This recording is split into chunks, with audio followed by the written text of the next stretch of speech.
Hello students, कैसे हैं आप? आज का जो हमारा टॉपिक है वो है calls in advance. Calls in advance क्या होता है? कंपनी जब भी अपने शेयर होल्डर्स को कॉल करती है कि वो अपना पैसा भेजें रिलेवेंट कॉल का, चाहे वो अलॉटमेंट हो, फर्स्ट कॉल हो, सेकंड कॉल हो।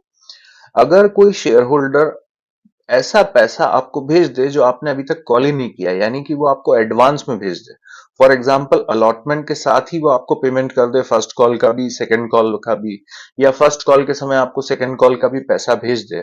तो ऐसा पैसा जिसको अभी तक कंपनी ने कॉल ही नहीं किया था और शेयर होल्डर ने वो आपको भेज दिया है, तो अकाउंटिंग ट्रीटमेंट के हिसाब से कंपनी उस पैसे को कॉल्स इन एडवांस कहती है और कॉल्स इन एडवांस अकाउंट नाम के एक अकाउंट में ट्रांसफर कर देती है। अब कॉल्स इन एडवांस मतलब बेसिकली एक ऐसा पैसा है जो ड्यू नहीं हुआ है, लेकिन शेयर होल्डर ने कंपनी को भेज दिया है। तो ऐसा पैसा जो ड्यू नहीं हुआ है वो कंपनी की लायबिलिटी हो जाता है। तो इसको आपकी बैलेंस शीट के लायबिलिटी पार्ट में शो करते हैं। कैसे शो किया जाएगा, क्या करते हैं, इसका थ्योरेटिकल पार्ट समझ लेते हैं और अकाउंटिंग ट्रीटमेंट में आपको बता देता हूं इसका। सबसे पहले कॉल्स इन एडवांस होता क्या है? If the articles of a company allow that a company may accept the amount against the call or calls not made yet, the amount received against such calls which are not made yet is credited to calls in advance account. तो company के यदि articles of association उसको permit करते हैं, तो वो company अपने share holder से वो पैसा एक्सेप्ट कर सकती है जो कि उसने कॉल नहीं किया है। पहला पार्ट तो ये हो गया कि आर्टिकल्स ऑफ एसोसिएशन से परमिशन होनी चाहिए। दूसरा, अगर आर्टिकल से परमिशन है तो उस पैसे को आप कैसे एक्सेप्ट करेंगे? आप उसको कॉल्स इन एडवांस अकाउंट में रखेंगे। आगे लिखता है, this could happen as the in case of retention of, ये यहाँ पे थोड़ा सा गलत हो गया है, कोई बात नहीं। This could happen in case of retention of excess money received on application of shares in excess of application money, और शेयर होल्डर में by his choice intentionally and send amount for calls not made yet. दो चीजें कही।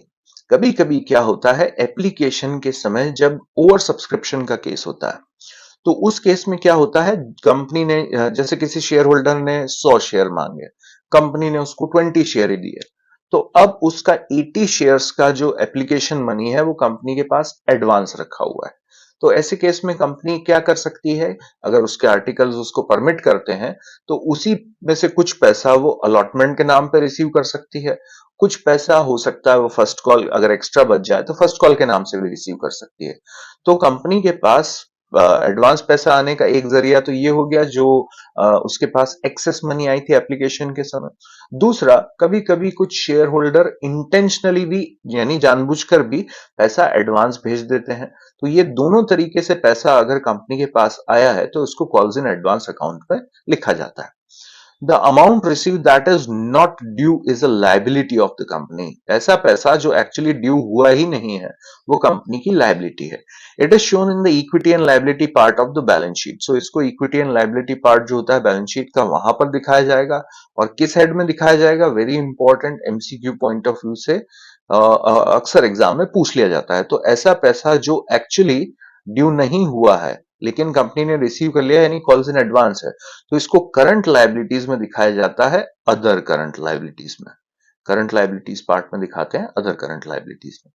If the articles of the company provide that the interest is paid on calls in advance, but if articles are silent or it does not have the clause to this effect, provision of table F of the Companies Act 2030 are applicable and company is liable to pay interest on calls at 12% per annum. दो चीजें कही गई है। यदि company के articles of association permit करते हैं तो कंपनी को कॉल्स इन एडवांस के ऊपर शेयर होल्डर को इंटरेस्ट पे करना होता है।